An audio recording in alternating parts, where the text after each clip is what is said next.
Welcome back to the COS Business Podcast. My name is Andrew Hasley, and I am the host of the show. Today we have on Becky Sullivan. Can you tell us what you do in like a sentence or two? I am a contemporary portrait photographer. That falls, that's a huge umbrella because I photograph people, but I mainly focus on high school seniors and boudoir clients. But of course, I also do like engagement sessions, headshots, families. Okay, well, I can't wait to get into that and learn all about your business in this episode. But first, I'm going to read the advertisements. Yes, go. So the first sponsor of the show is my video production company, actually, Vehement Visuals. We produce videos for businesses, mainly businesses. We may do some other things on the side if it feels right. And we really help create branding videos, not necessarily commercials. That's not really like the way I like to call them. But yes, commercials as well, I guess you could say, if whatever the definition of commercial means. but videos that really help build a deeper connection with prospects, sales videos and automation videos and things that really help businesses grow and merge themselves into the online world. And that's a good way to grow. Yes. All right, that's Vehement Visuals. The second ad is actually the COS Business Podcast advertising space right here. We have a few slots every episode, at the beginning of every episode, where we can read a 15-second to 30-second ad about an ad script that you send us about your business or whatever you'd like to promote at the beginning of every episode. And that's the COS Business Podcast advertising space. That's so if you'd like to become a sponsor of the show, please reach out to me at cosbusinesspodcast@gmail.com or on Facebook, wherever, or drop a comment right here in this video. But yeah, so the advertising space, I think it provides a unique opportunity to promote your business. And there's some selling points on that, but I won't get into them. Okay, so I'd like to lastly promote the Patreon account that we have for this show.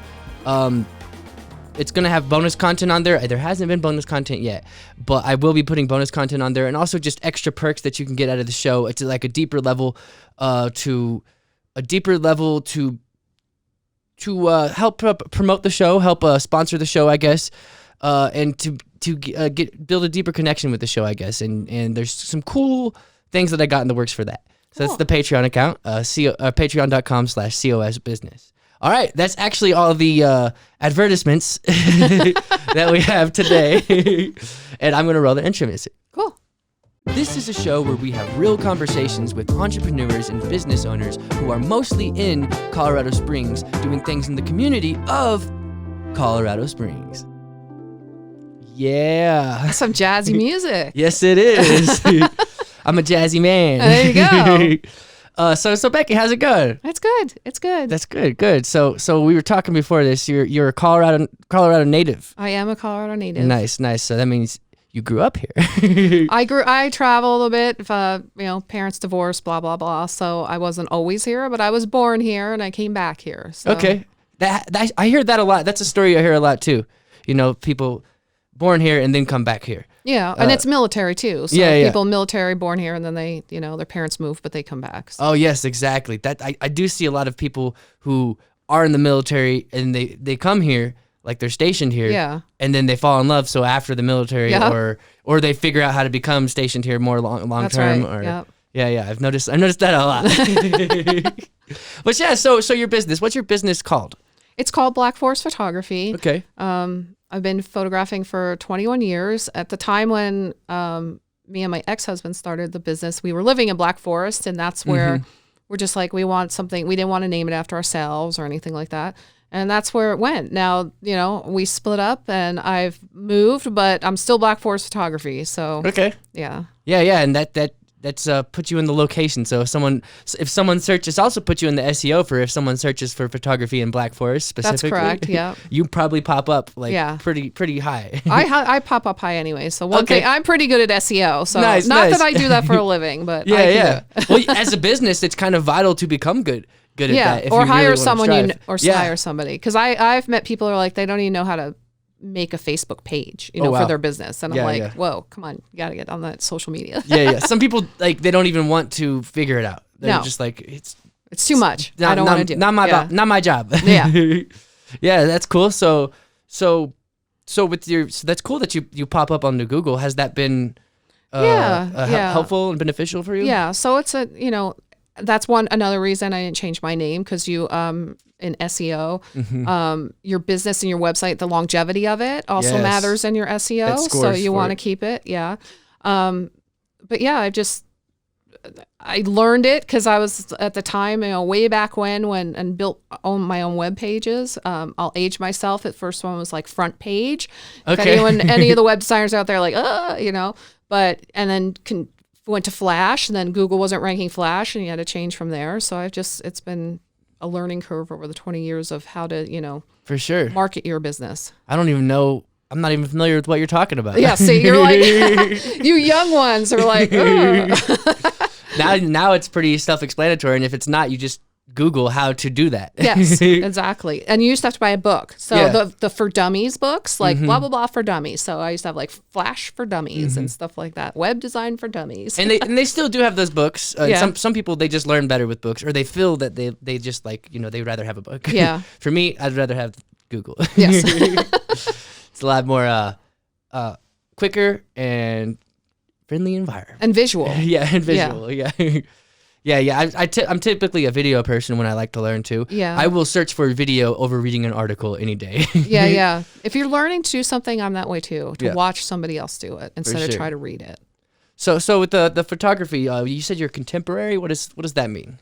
So there's traditional, you'll see a lot of traditional portraits, which I do a bit of, but more contemporary means you just kind of go with what's going on now, what's kind of, you follow things, the trends. So contemporary type magazines would be like Vogue, so if you're looking at that and the styles that people are at, the poses that, blah, blah, blah, how they are, that's more of like where I try to go to try to follow. What is that again? Like Vogue. Okay. So what's that style like? So Vogue would be considered contemporary because it's more, they just, they follow the trends that are going on now because it's it's a fashion based magazine. So you're going to go with what more people are wearing, what their looks are, what the color palettes are, stuff like that. So when you go to, when someone reaches out to you wanting some photography done, you go through like what they're going to wear on that day. You help for them, sure. Help them with the color palettes and everything. That's cool. So I send them out to just depending on what what kind of portrait we're doing, because teenagers are a lot different than older women or something like that. So I do have them compare their faces, like if they are warm colored, cool colored skin undertones for better colors. I also recommend things if we're doing something outside, like the background, because you don't necessarily want to wear red when you're being photographed against red rocks. Because, and you don't want to wear green if you're in a forest. You're going to get lost in there. You want some contrast. Yeah. But so you do like complementary colors then? Yes. So if it's green, you'd have like them wear red. Red. Yeah. Nice. For sure. But some people can't pull off red because of their undertones of their skin. So you want to kind of go maybe in that, a different palette or like a different shade of red, because there's so many, in there, maroon and pink. And yeah. So, so I try to do that with them and help them out with that. I also have a bunch of Pinterest boards I always send them to for color combinations. Some people are just lost with that. They don't know what to put with blue and stuff like that to mix the stuff up for their families or for themselves in a headshot. But I also I'm not going to say you have to do this. I just give them guidance on that way and what to prepare for. For sure. So you've been in business for how long now? 20 years. 20 years, nice. Yeah, almost 21 next year. Yeah, a few more months. Okay, so 2000. Yes. Back in 2000 is when you started. Yeah. How was that? Different. Yeah. It was film back then, so digital. Oh, really? Yeah, still film. Mostly, if you were a higher level photographer, you shot more medium format. But it was also a time of photojournalism was a big thing for weddings and portraits, not just obviously documenting the news or world events. So people didn't want pose. They wanted just candid, just photojournalism type photo shoots. So medium format didn't necessarily work that well for that. If anybody knows photography, medium format, everything's manual on it. So the focus and everything. So At the time, me and my ex-husband, I shot 35 millimeters so I could be fast, and he shot the medium format so that he could get the higher. Those negatives are huge. And you can blow those images up, crystal clear. Nice. So much different than digital these days. Even the best digital cameras, I still think, do not quite compare to what like a medium format or even a large format can do. Interesting. In medium format, what does that look like? It's a type of camera. Okay. So, and it's the type of film you use versus 35 millimeter. Okay. Sweet. So, And like even better than shooting in RAW? I think so. Okay. But that's just me. For but sure. it's getting closer, it's getting closer and closer in the stuff, but it's still, I just feel it's still got a little bit of an edge. It's got a more natural feel to it. Film has more of a natural film feel to it. Nice. So what made you want to get into photography? I've been photographing since I was a little kid. Yeah. So I got my first camera when my grandma asked what I wanted for Christmas, and I was a freshman in high school. Before that, I always took my mom's cameras, and I used to use up all her film and taking pictures of flowers, and then she'd be like mad. She'd be like, why are you taking all these pictures of flowers? When I first got my first like camera, that. flowers was the first thing I started taking pictures and of. landscapes and my dog, and we'd have tons of pictures. But, back it was like, well, I have to buy more film now, It's not like you just look at it, delete what you don't want. Oh, yeah. So, but I said I want a nice camera, more leaning towards a professional side of camera, but I had no clue how to use it. But so she did buy me a camera. Nice. And I went to my art teacher at the time. Was like, I don't have no idea how to use this. I've been using just little point and click type cameras that my mom has. The wind ones? Yes. So he was showing me. He showed me a bit. He wasn't a photographer, but he knew some stuff, and I just kind of played with it from there. So Cool. And then did you go for further your education in that? Like, how old were you when you got that? So about 14. Okay. Yeah. And like, did you go to like art school or? I didn't go to anything? any art school or anything. That's a good and bad thing about photography. You can go, but you don't necessarily have to go. To become like, a nail tech or beautician, a lawyer, a doctor, you have to go to school and have to be certified. There's no certification necessarily, so you can just, anybody can jump in and say, hey, I'm a photographer. But there is awards that you can win. You can get accredited through, PPA, different portrait masters, different things like that. For sure. Where people judge, what they, and it's in the eye, because I've had mentoring with people and then being like, well, this should be blah, blah, blah, blah, how they would eye it as a judge. But ultimately it comes to what your client likes. So not necessarily, if you want to win awards, then yes, you do it to what they think is their standard and what is better, and don't break these rules. But there's some rules that are always meant to be broken. So where would you like to go with this business? Are you happy where it's I'm at? pretty happy where my business is at. I'm established. I've been here. It gets ups and downs. We had just had COVID. I mean, there's been. I mean, we still have COVID, so that we're dealing with. But I mean, where they basically shut us down. It was bad. Non-essential. So, and we have recessions and stuff. And I'm considered a luxury brand. So when you have a recession and people who need to put food on the table, that's, they cut out the luxury stuff for themselves. So it can go up and down and up and down, but I'm happy where I'm at. And like I said, I've kind of narrowed in. It used to be when you kind of start in photography and maybe in a lot of different things, like even bakers or hairdressers, or they may, take everybody because they're like, I just need to make money. And then you kind of narrow down, like, I don't really like doing this, so I'd rather focus on this. And I've kind of come to that point. And so you do headshots for like schools? Have you done that before? I haven't done headshots for schools. There's a huge national chain called Life Touch, and they take most of the schools, like all their ID photos, all the photos for, when they're in kindergarten and, grade school photos. Does that company subcontract? It seems like they do would have subcontract. Yeah. I met a Life Touch photographer once doing senior pictures. So she worked for Life Touch, but she also was doing something on her own, and she couldn't figure out how to use her flash.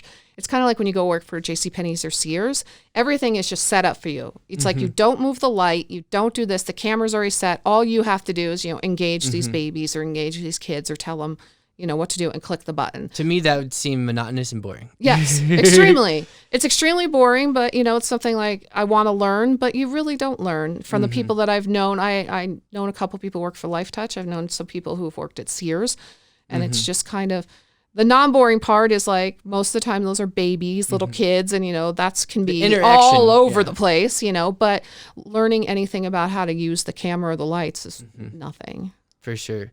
So I could see, like, for me, that's why I say it's not for me, but I could see someone could love that, how they get to interact with like, lots of people. Yeah, for sure. Yeah, but not for me. I mean, I love talking to people and interacting with people, but that's not my job. Yeah. That's not for me. Yeah. So what do you do? You said, do you ever work with businesses? For like headshots or anything? I thought you said headshots. I do headshots, but I don't normally do, like, I got a request last year at some point to do like 300 people at the Air Force Academy. And I'm like, dude, I'm just by myself. I'm not doing 300 people and trying to get all this right. It's just not I'm much more one-on-one. I like to give more, time to my time to the client. I like to take my time, not just like bam, bam, bam, bam. That's not me. So I just, I want to do and create the experience that, is going to showcase what they love about themselves and, give them one-on-one time. So that type of thing doesn't work. So I don't do a lot of headshots. There's other photographers in town. There's national chains in town that they really focus in on that. And they're trying, and not just headshots, but a lot of them, in addition to it, do branding, and I'll do some of that. And like I said, I try to help. That's their niche. But I do it because some people are like, I like your look better. It's not just the stark white background, and I'm like, yeah, because that's not what I can do it, I guess, but that's not really what I like to do. So for sure, I like to get a little bit of wood in the background. Yeah, I see.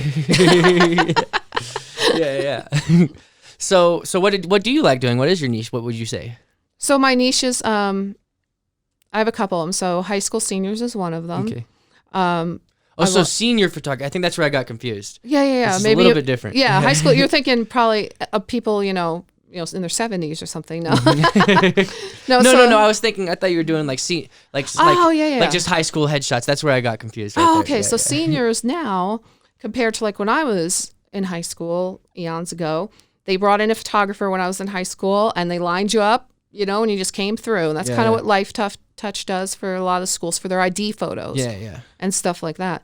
So most of the schools here in the United States, for sure, some other countries, it hasn't caught on as much, but they let the seniors be more individual to separate them from the underclassmen. So not only is it more special, so it's not necessarily they're just usually in color, the underclassmen are in black and white. It's that they can, go outside where underclassmen can't do that. They can sit on a motorcycle. And some of them have gotten a little more strict, and it depends on the school. So the school they all kind of dictate how they want their portraits. Some are like, you know what, you're fine as long as you're within dress code. We don't care. You can have your dog in it. You can have, baseball bats. You can whatever you want to do, and you're not profane.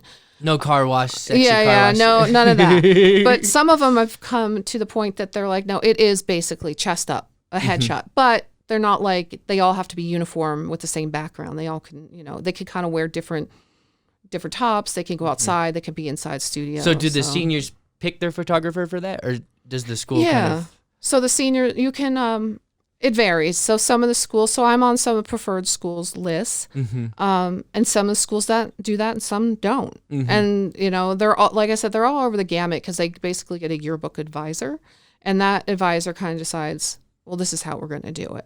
Okay. So a lot of them is the advisor a senior? No, the advisor is usually a teacher. Okay. One of the teachers, yeah. Gotcha. What were you about to say? Sorry. I don't know. Yeah. Yeah, it's all good. Okay, so what is one of the funnest projects that you've ever done? For photography base, one of the things I enjoy, it doesn't pay a lot of money, and I don't have, I'm not in the position, is like concert photography. So I photographed a lot of bands. You know, you get to see kind of behind the scenes and a lot of things, interviewed some of the bands. I like being that close because they put you right up against the stage. And so you're in front of security, you know, behind the gate.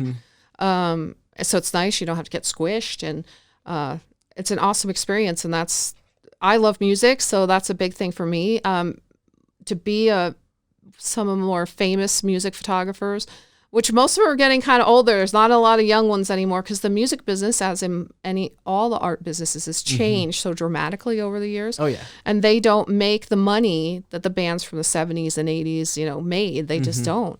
So it's a little bit different how they handle all that stuff. And obviously right now, there's no concerts going on either. Yeah, no, for sure. So, but yeah, that is probably my biggest love that I love to do. Nice. Because it's not really work, you know. Yeah, I'm it's enjoying fun. a show. Yeah. Yeah. And you probably really take a lot of pride in the photos that you capture too. Yeah. I mean, sometimes it's like, you know, they don't understand. They light for a different reason than what I would light. So if you know, most concerts, it's constantly changing. It's dark, it's light, it's bright, it's green, it's red, it's all lit over. for a live performance and not Yes. for to be photographed or videoed. So it's like you take a lot of photos because even, you know, just shooting the lighting changes so much. So, but it's an enjoyable experience. Yeah, I know Post Malone, he has one specific photographer. I can't remember his name, but I follow him on Instagram. Yeah. And so a lot of those guys they go out with. Mm-hmm. So if they go out with them and they take them on tour, I can't do that. I have kids. He's and I have had him. business. He's had him for like a few years. Yeah. And he's just been his photographer. So it's Yeah. like he gets to. That would be wild. Yes, That'd it be would like be being part of the awesome. band, you know. It is. It's awesome to be part. And there's the two sides. There's some people who are like, oh, it's so like, I can't believe you've met these people or been on their tour bus or been that close. And then there's the other part that's like, you know, because they put them on this pedestal of who they are, whoever they are, a musician, an actress, whatever. sure. But they're very much more human. Always. All yeah. the music people that I've met, I've never had. There's been a few that have been a little kind of stuck about who they are, but most of them are like their kids are there with them, their wives are there with them. They're like, you know, they're cool people. So For sure. And you got that in, so you can be with the cool people. Yeah, a You little can be one of bit, the a cool little people. bit. Not really. I'm like, I'm nobody special. Yeah. So What's can you name a couple bands? yeah, I can name a lot of bands. So I'm mostly a rock girl, so that's who I try to go photograph. So anywhere from like 80s bands like Poison and Motley Crue. Yeah. So those are the ones that you've photographed? Yeah. Okay. To like you know, newer bands, Five Finger Death Punch, Papa Roach, you know, Nice. stuff like that. That's awesome. How do you get one of those gigs?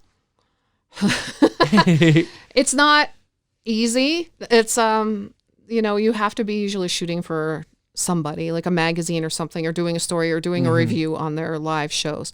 I've had some reach out because they're like, look, we're going to be in town and we need these, but it's like the difficulty that I find here is there's not a lot of them in Colorado Springs. They're performing in Denver, which now you know how crazy it is to go to Denver. And then they want their pictures back the next day because they want to put them on social media to say, oh, thank you, Denver, for a great night, you know? So you're done with the concert, you're driving back and you have to edit. It's like you basically would not sleep to do that. For sure. So a lot of them I've been like, you know, I just can't do that. I'm getting too old. Yeah, I feel you. So what do you think's been some of your challenges with this business, growing it?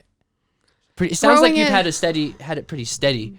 Yeah. For a while. So a challenge is when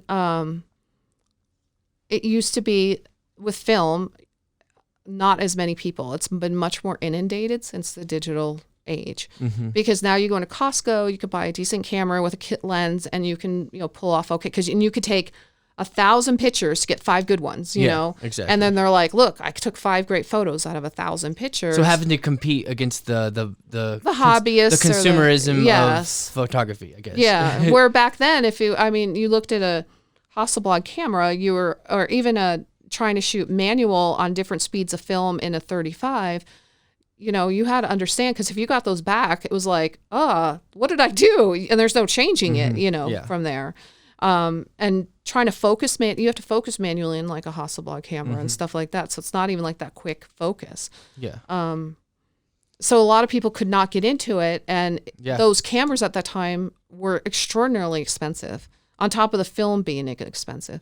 Now there's the expense of, I don't know that a lot of people understand how much, Photoshop costs or Lightroom. It's come down, but even the programs or the computers or, all that stuff and the time it takes. So, and the learning. And the learning curve. So there's so much in Photoshop, and there's like 5-10 different ways to do different things. One thing you could do it 5 different ways to get the same result. Yeah. And you're like, so it's a huge learning curve for people. And it's extremely, when people say, oh, you're edited images, it's like, well, were they edited? Because maybe you just adjusted some light and that's it. They're not really edited. No, for sure. Yeah.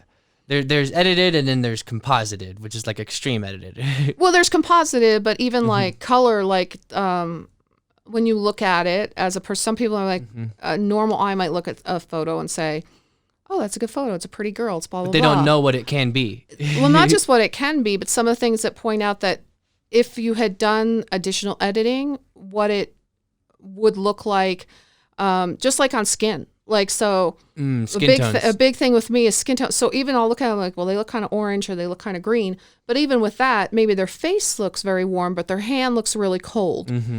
So you want to even that skin tone, to make it's a photo. look. And you have the power to do that too. Yes. So why you not? don't want their hand to look blue and their face to look yellow. You Yeah. want it to be more evened out. And it's time consuming, and I don't know that a lot of people know that. And some people don't care. They're like, well, I edited, and I'm like, well, it's not edited because their face is yellow and their hand is blue, so it's not really edited. Yeah, and some people they don't notice, and that's when you know you did a good editing job, is when people don't notice it. Yeah. Sometimes. Yeah. Well, usually, I mean, that's a kind of a measure tool. Like, I usually like go a little over and then dial it back, and dial a little bit back. And people have different. Some people are like, no, I like bright and airy and blown out highlights. And other people are like, no, I like dark and moody. And so it's a preference too on editing style. For sure. Yeah. So how do you think you've stood out from the digital age, consumer digital age, everyone having a camera? What's made you separate yourself as a photographer that someone wants to hire? I think most people can see the difference, and some people but they don't want to pay for the difference. Yeah. So that's the thing where they're like, well, it's good enough. It's kind of like, oh, I want to go to Starbucks every day, but I can't afford to. So, my Folgers is good enough. It's the same type of thing. So yeah, for sure.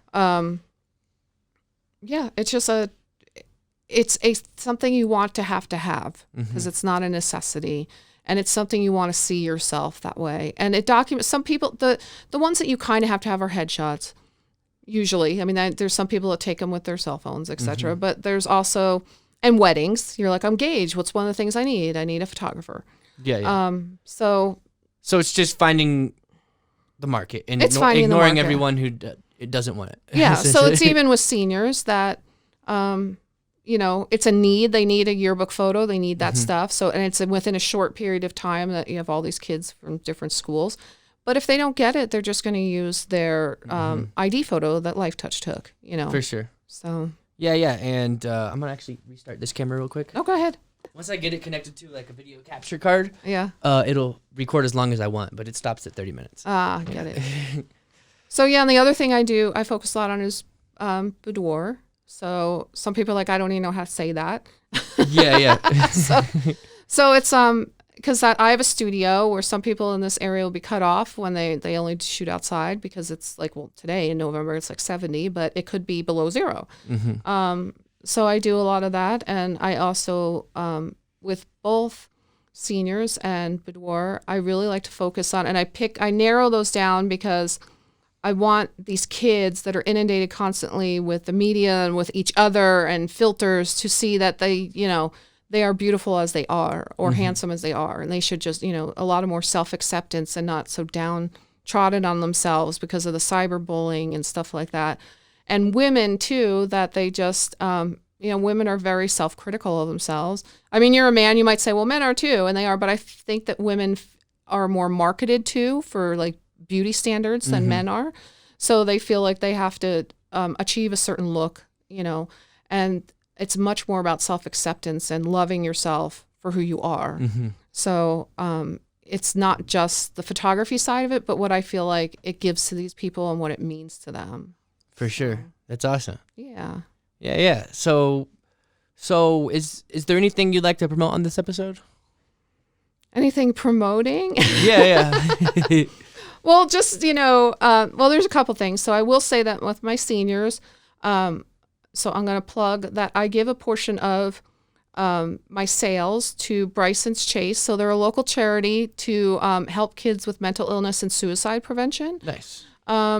So because we have one of the highest suicide rates, particularly with teens in the country, especially and even if you narrow it down, even within districts, we're very high up there.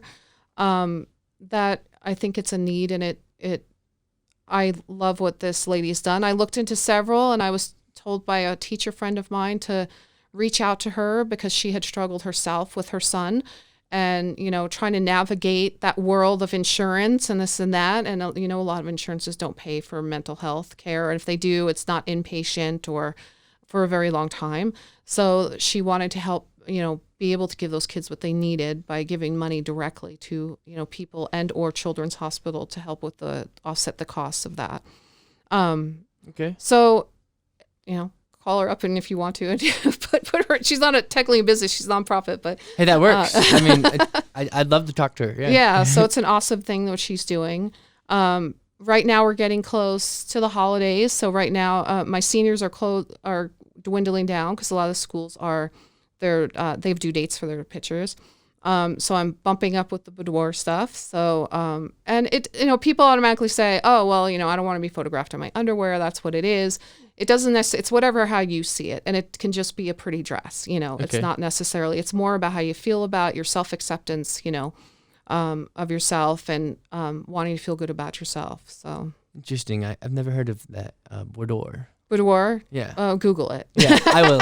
It's a French word, but for basically bedroom. So and I've heard people use it just be like, well, this is the boudoir to get ready in. It's basically like the woman's bedroom to get ready in. So, but the actual genre of the photography part is taking, it's women's portraiture in a more intimate way. Okay, cool.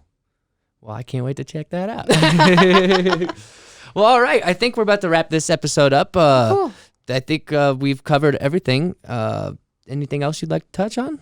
No, I'm good. All right, cool. Well, I appreciate you coming out and coming on the show. Yeah, I appreciate it. Black Forest Photography? Yes. Sweet. Reach out. You've heard what she did. You heard what she does. And if she sounds like the exact fit for you, what to Google. Yeah, Google me. Yes. Well, all right. This has been the COS Business Podcast, and we'll see you guys on the next episode.